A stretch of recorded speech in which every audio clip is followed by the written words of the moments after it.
বরিশাল ভোলা সেতুর দাবিতে রাজধানীর শাহবাগ অবরোধ করেছে ঢাকার ভোলা জেলার বাসিন্দারা। বিকেলে সড়ক অবরোধ করায় শাহবাগ জুড়ে যানজটের সৃষ্টি হয়েছে। সেখানে আছেন সহকর্মী তারেক, সরাসরি যুক্ত হব তার সাথে।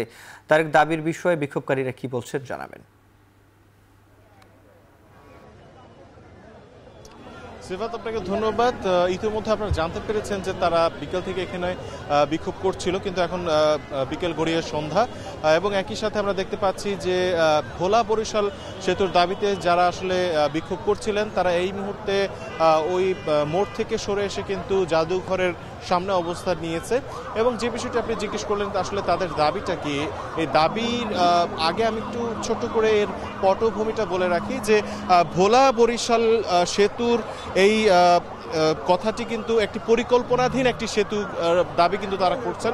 কারণ 2019 সালে তৎকালীন আওয়ামী লীগের একজন নেতা তোফায়েল আহমেদ তিনি কিন্তু এই সেতুর একটি আশ্বাস দিয়েছিলেন। তিনি বলেছিলেন যে 2021 সালের মধ্যে এই সেতুর কাজ শুরু হবে, কিন্তু আদৌ এই সেতুর নির্মাণ কাজ শুরু না হওয়ার কারণে কিন্তু আজকে তাদের এই বিক্ষোভ।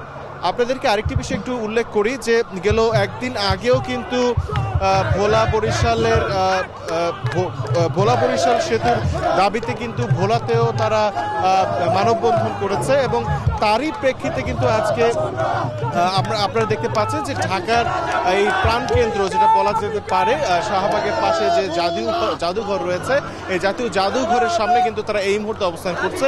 এবং আপনারা দেখতে পাচ্ছেন যে এখানে বিক্ষোভকারীরা তাদের দাবি তুলে ধরছেন এবং বলছেন যে এটা দীর্ঘদিনের দাবি, এবং বাংলাদেশে ভোলা থেকে কিন্তু যে জাতীয় গ্রিডে গ্যাস যোগ হয় সেই বিষয়টি তারা উল্লেখ করে বলছেন এমন একটি পরিস্থিতিতে কিন্তু ভোলা আদৌ কোনো সড়ক পথে কিন্তু বাংলাদেশের সাথে কিংবা কোনোভাবে সংযোগ স্থাপন করতে পারেনি।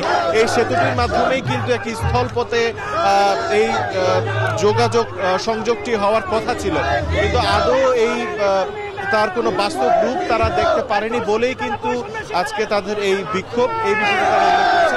এবং আপনাকে আরেকটু উল্লেখ করি যে এই বিক্ষোভটি শুরুতে যখন রাজধানীর কেন্দ্রে শাহবাগের মোড়ে অবস্থান করছিল তখন কিন্তু বেশ যানজটের তৈরি হয়েছিল।